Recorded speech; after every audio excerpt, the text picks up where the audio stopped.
Fundamentals of Sanatana பயிற்சி பட்டறை, நேரடி மற்றும் இணைய வழி வகுப்புகள் டிசம்பர் 13 முதல் 17 வரை. தொடர்புக்கு 7388824242.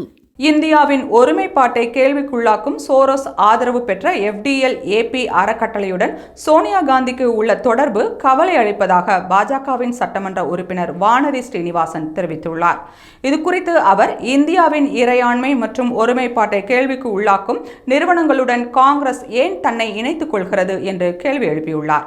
சோரஸ் ஆதரவு பெற்ற FDL-AP அறக்கட்டளை இந்தியாவின் அங்கமாக இருக்கும் காஷ்மீரை தனி நாடாக பார்க்கிறது என்றும், இது தொடர்பாக settling Kashmir prospectus for peace, justice and independence என்ற தலைப்பில் பாகிஸ்தானைச் சேர்ந்த நிஷாத் அகமதுடன் விவாதம் நடத்தப்பட்டுள்ளதை வானதி பதிவிட்டுள்ளார். மேலும், இந்தியாவின் வளர்ச்சியை தடுக்கும் எண்ணத்துடன் எப்போதும் செயல்படும் FDL-AP அறக்கட்டளையில் காங்கிரஸ் தலைவர் சோனியா காந்தி இணை தலைவராக செயல்பட்டு வருவதாக குற்றம் சாட்டியுள்ளார். சமீபத்தில் கோடீஸ்வரர் ஜார்ஜ் சோரஸ், அமெரிக்காவை சார்ந்த சில அமைப்புகள் மற்றும் OCCRP போன்ற ஊடகங்கள் ராகுல் காந்தியுடன் இணைந்து இந்தியாவை சீர்குலைக்க திட்டமிடுவதாக பாஜக விமர்சித்திருந்தது. தற்போது வானதியும் அதை கையில் எடுத்துள்ளார்.